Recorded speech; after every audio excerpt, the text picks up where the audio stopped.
New testament میں سب سے زیادہ اگر دیکھا جائے تو پولس رسول نے ہی کام کیا ہے۔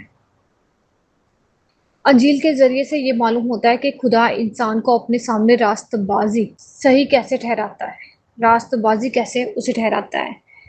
جب انسان گناہوں کا اقرار کرتا ہے اور وہ اپنے گناہوں کو ترک کر دیتا ہے تو پھر خدا اسے اپنا فرزند اسے راست باز ہونے کا ٹھہراتا ہے کہ وہ راست باز ہے، میرا بندہ فرزند ہے۔ مطلب فرزند کے بعد ہم خدا کے بیٹے یا بیٹیاں بننے کا حق پاتے ہیں۔ یہ انسان کے لیے اپنے اچھے کاموں سے نہیں بلکہ خدا کے فضل سے ملتا ہے۔ انسان کو راست بازی خدا کے فضل سے ملتی ہے، اس کے اپنے اچھے کاموں سے نہیں۔ انسان دنیا میں جتنے مرضی اچھے کام کرتا رہے لیکن جب تک وہ یسوع پر ایمان نہیں رکھتا اور جیسس کو اپنا نجات دہندہ نہیں قبول کرتا تک تو وہ راست باز بھی نہیں ٹھہر سکتا اور نہ ہی نجات پا سکتا ہے۔ ایمان سے اور ایمان کے لیے نجات شروع سے آخر تک صرف ایمان پر ٹکی ہوئی ہے۔ نجات شروع سے لے کر اب تک ایمان پر ٹکی ہوئی ہے، اور وہ ایمان یہی ہے کہ ہم نے ایکسیپٹ کرنا ہے کہ جیسس نے ہمارے لیے سلیب پر جان دی اور ہم اس پر ایمان رکھتے ہیں کہ وہ ہمارا نجات دہندہ ہے۔ یہ کاموں کی بنیاد پر نہیں، راست بازی ایمان سے جیتا رہے گا۔ ہاللیلویہ، راست باز ایمان سے جیتا رہے گا۔ بے شک جو راست باز بندہ ہے اس کی دعا سے پورا شہر سرفرازی پاتا ہے، اسی طرح راست باز ایمان سے جیتا رہے گا۔ اس کا مطلب ہے کہ جو شخص خدا پر ایمان لاتا ہے وہ روحانی زندگی حاصل کرتا ہے۔ ہاللیلویہ، جو شخص خدا پر ایمان لاتا ہے۔ ابراہیم کو آپ کو پتہ ہی ہے کہ وہ خدا کے ساتھ کتنا وفادار تھا، وہ راست باز تھا۔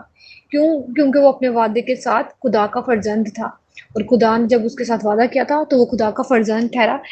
فرزند مطلب کہ وہ خدا کا بیٹا یا بیٹی ہم بن جاتے ہیں۔ جب خدا کے ساتھ ہم فرزند اس کے بن جاتے تو ہم خدا کے بیٹے یا بیٹی بن جاتے ہیں۔ وہ بھی خدا کا فرزند تھا، وعدے کا فرزند تھا کہ اس نے خدا کو دیکھا، خدا نے اس کی زندگی میں کام کیا تو وہ راست بازوں کا باپ ٹھہرا۔ اس ایمان پر قائم رہتا ہے کہ مسیح کی انجیل خدا کی وہ قدرت بخش طاقت ہے جو کسی بھی ایمان لانے والے کو گناہ سے چھٹکارا دیتی ہے۔ ہاللیلویہ، اگر ہم مسیح پر ایمان رکھتے ہیں تو ہماری جو گناہ گار زندگی ہے اس سے ہمیں نجات مل جاتی ہے، ہمیں گناہ سے چھٹکارا مل جاتا ہے، اور راست باز ایمان کے وسیلے سے ملتی ہے۔ سب کو پتا ہے کہ راست بازی ایمان کے وسیلے سے ملتی ہے۔ اگر ہم میں فیتھ ہوگا، اگر ہم میں ایمان ہوگا، فیتھ کین موو ماؤنٹین، ہمیں پتا ہے کہ ایمان پہاڑوں کو بھی ہٹا سکتا ہے، جو ہماری بیماری ان کو بھی ہٹا سکتا ہے، ان کو بھی ہماری زندگیوں سے دور کر سکتا ہے۔ پولس رسول اسی ایمان کے وسیلے سے آج، اسی ایمان کے ذریعے سے وہ آج رومیو کی کلیسیا کو یہی کہنے کی بات بتا رہے ہیں کہ راست باز ایمان سے جیتا رہے گا۔ اگر راست باز کے پاس ایمان ہوگا تو وہ کچھ بھی کر سکتا ہے، وہ کسی بھی چیز سے ڈرے گا نہیں بلکہ ہمیشہ کلام کو اور دلیری سے خدا ان کے کاموں کو کرتا جائے گا۔ آمین۔ ایمان کا مطلب کچھ نظر نہیں آ رہا پر خاموشی میں بھی خدا کچھ کر رہا ہے، خاموشی میں بھی خدا کام کر رہا ہے ہماری زندگیوں میں۔ جب ہم کہتے ہیں کہ کچھ بھی نظر نہیں آ رہا، پتہ نہیں خدا دعاؤں کو سن بھی رہا ہے یا نہیں ہوگی، دعاؤں کا جواب بھی نہیں آ رہا، لیکن خدا خاموشی میں بھی کام کر رہا ہے۔ اس کا مطلب ہے کہ یہ ایمان ہے۔ ایمان اندیکھی چیزوں کا ثبوت ہے کہ ہم نے کچھ دیکھا نہیں ہے لیکن ہمارا ایمان ہے، ہمارا توقل ہے، یقین ہے کہ خدا کچھ ہماری زندگیوں میں کر رہا ہے۔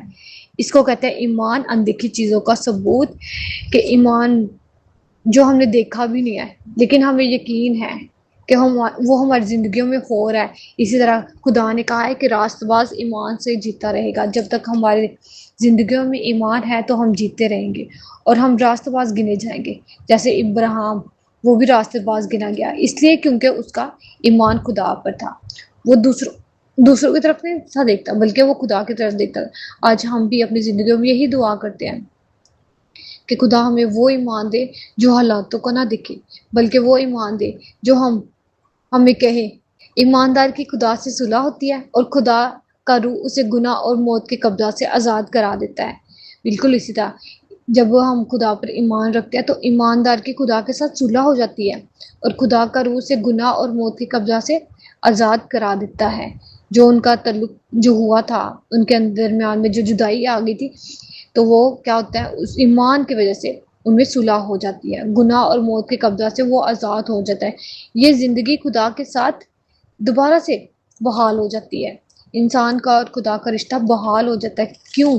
کیونکہ یہ جیزس نے کروایا، یسوع مسیح پر ایمان لانے کے وسیلے سے ان کا رشتہ بحال ہوتا ہے، چاہے وہ غیر قوم کا ہو، چاہے وہ مسلم ہو، کرسچن ہو، ہندو ہو، سکھ ہو، کسی بھی مذہب کا کیوں نہ ہو۔ لیکن جب وہ جیزس پر ایمان رکھتے ہیں، یسوع مسیح پر ایمان رکھتے ہیں، تو ان کا خدا کے ساتھ رشتہ بحال ہو جاتا ہے۔ ان کا خدا کے ساتھ رشتہ جو تھا وہ دوبارہ سے ان کا بحال ہو جاتا ہے، کہ وہ خدا ان کو اپنا فرزند بنا لیتا ہے، مطلب ان کو اپنی بیٹی یا بیٹا بنا لیتا ہے۔ اسی طرح آج ہم نے بھی کہنا ہے کہ خداوند تو ہمیں راست باز کے لیے مطلب تیاری کر، ہمیں تیار کر کہ ہم بھی راست باز میں گنے جائیں۔ اور راست باز کے لیے یہ ایک ریکوائرمنٹ ہے کہ وہ ایمان پر رہے، اپنے ایمان میں مضبوط ہو اور خدا پر توکل رکھے۔ راست باز صرف ایمان سے ہی جیتا رہے گا۔